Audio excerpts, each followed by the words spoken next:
Welcome back to the last chapter on the Forever is the Soul journey, chapter 21. It's been quite the exciting journey. I hope that everybody watching has enjoyed watching as much as Andrew and I have enjoyed making these videos.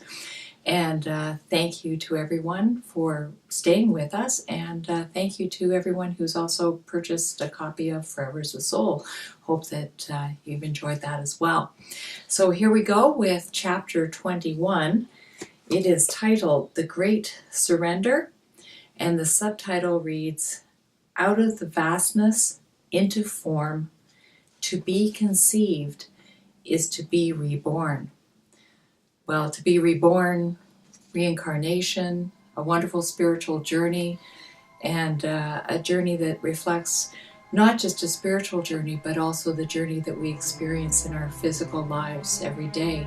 There's lots of messages in Forever is the Soul, and here's Andrew with his last message of this series.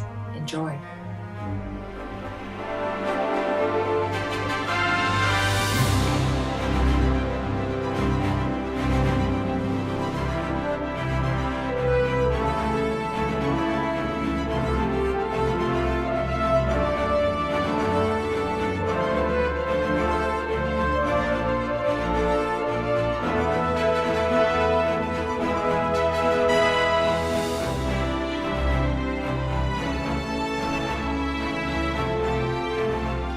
Welcome back. We're on our last chapter, chapter 21, The Great Surrender. Out of the vastness into form, to be conceived is to be reborn. Wow, to be reborn. There's all kinds of meaning to that word. Christians accept the Lord Jesus Christ to be reborn, which is to find redemption in all that you've been and relinquish all sin and so on, and live in the ever-present light of Jesus, which is cool, and I don't have a problem with that myself. I think it's cool to be reborn. I think we're reborn every moment of the day in a way. You know, our biological organism that we live in is always doing things, and there's all kinds of new cells being born and cells dying, so there's all kinds of stuff going on a physical level. Out of the vastness into form, how does that relate to the Great Surrender? The Great Surrender is a huge concept. It's big to me on two different levels. It's big in the context that as I migrated through my life and began to truly assimilate all the different things that I've been and different experiences and all the highs and all the lows and all the uncertainties and all the certainties and so on, I arrived at a place where I recognized, and this would be 5 or 6 years ago, that one of the components that drove me most, and I think it had a lot to do with how I see and my relationship with energy and energy fields and the time that I was a psychic reader and all this kind of stuff, it's as though I've never not had a day where I haven't had some sort of narration coming through me that I built constructs around that I determined was spirit. And I believe that we can be in coherence with our souls all the time. And I think that that's really what the story's about. It's about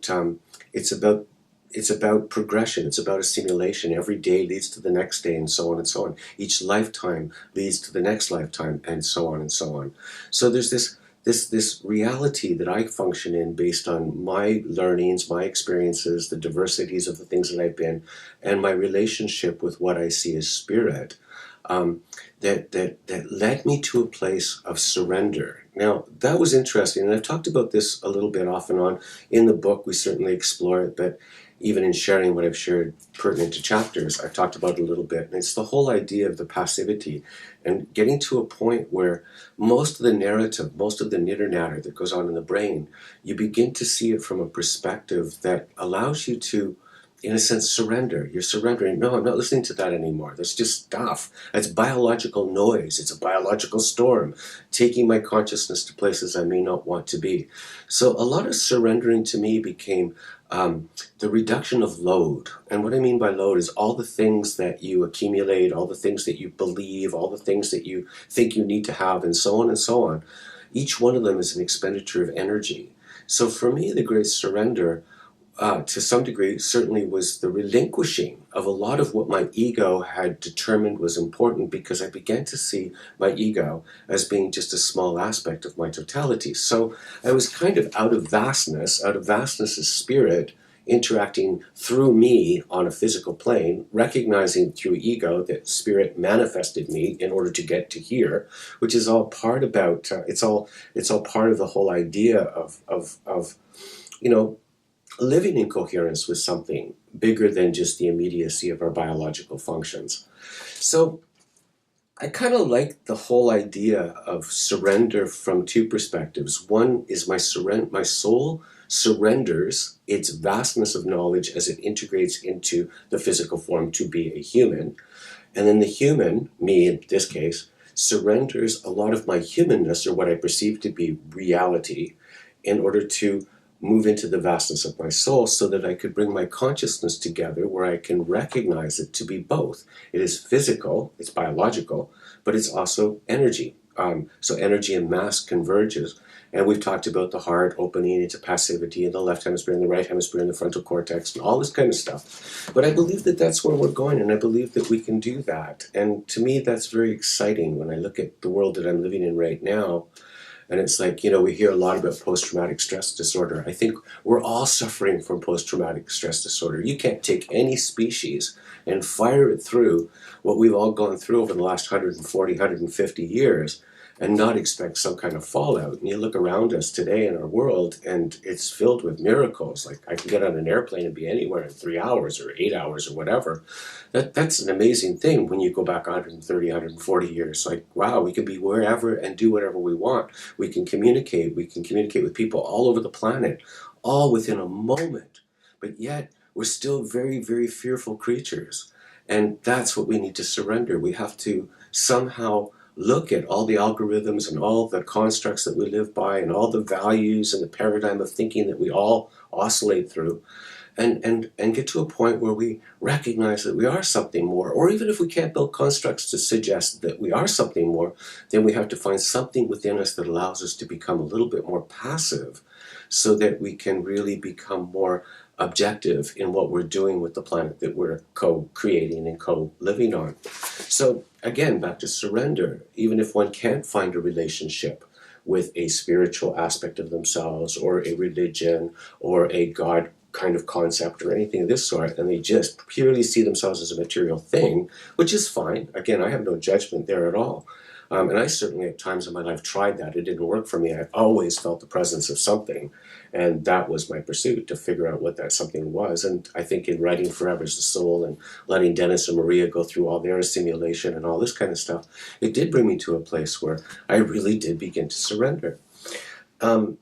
So, it is, I've said this before, it's a great story. I love it. Now, I have a bias. I wrote it, and I don't mean to be arrogant or narcissistic on that, but I love the story, and I really hope that those that have read it recognize that it's written on many different levels, and it took time for me to organize my thoughts and my feelings to craft something that introduces a lot of concepts, but from feedback that I've got, in a very unique and simplified way.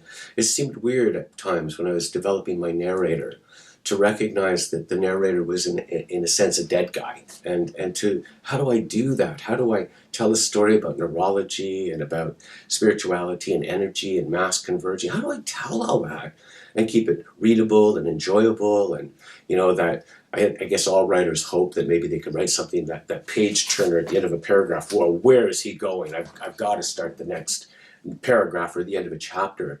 I've got to see where he's going. I'll do that often when I'm reading, and I'll even cheat, because if I'm really tired and I can't really read anymore and they're ending a chapter and it's really cool and I've got to know, I'll read maybe the first 2 or 3 paragraphs of the next chapter and then go to bed or go to sleep. But I hope that people that have read Forever have experienced that. Oh, I got to know where this is going. I'm not sure where I'm going next. I have a lot of other things that I'd like to continue to talk about, other programs that I'm working on over this next few months. Elise and I are going through some changes. We're going to move down to the Maritimes, which is really cool. Looking forward to that. So there'll be a little bit of interruption, but at the end of that cycle, we're going to start a whole other series of videos, and Elise has got lots she wants to talk about regarding health and well-being, and all kinds of blogs she wants to do through the Will to Heal. So we've got lots of things going on. the next big thing that I want to do is called, I don't have a title for it, but it's about awakening. How do you get to and sustain a consciousness where you're consciously attuned to the fact that you're manipulating your own biochemistry to support the consciousness you want to have? So it's kind of a warped way of seeing things, but I'm consciousness, I'm cognitive. Through my consciousness, my cognition of consciousness, I'm able to evoke within my physical structure, my body, biochemical reactions that support the consciousness of my choosing. And I think that there's a zen to that. But it requires that for me, it required that I surrendered. It required that I, almost through a perception of to minimize the absolute importance of my ego, so that I could get into the synchronicity, or I call it coherence, with my more consciousness, my spiritual energy. So as we draw this 21 little videos to an end, I wanted to share with you just at the end of the book, you work hard to write those last two words, the end. And it's like, am I happy with that? And all the analyzers kick off and blah, blah, blah. And you kind of look at what you did and how you wrote it and everything else. And you go, no, that's a good ending. I'll stay with that, the end. And you know it's going to go through editors and stuff like that. But you're sitting there. And I just kept feeling there was something else. And then I thought about the chapters of the book. And each chapter of the book had, as you guys know, a title and then a subtitle or a little philosophical sense. So when I look at this very last page of Forever is the Soul, and I look at the end is like a title in a way. And then there's a subtitle underneath. And the subtitle underneath is to die without dying, is to open your heart and feel the presence of your soul. To see through your soul brings to mind a feeling of peace. And through peace, momentary pause there, and through peace you will discover your God. And I think that in a way summarizes what the book is all about. It's the transcension. It's the ability to move out of just our algorithms and constructs, to see through the veil, and in seeing through the veil, developing new constructs that support a much bigger picture of who we are as a unified body of energy and how important we are as individuals within that totality. So those are my thoughts on the last chapter of Forever. Thanks for coming along. Have a great day.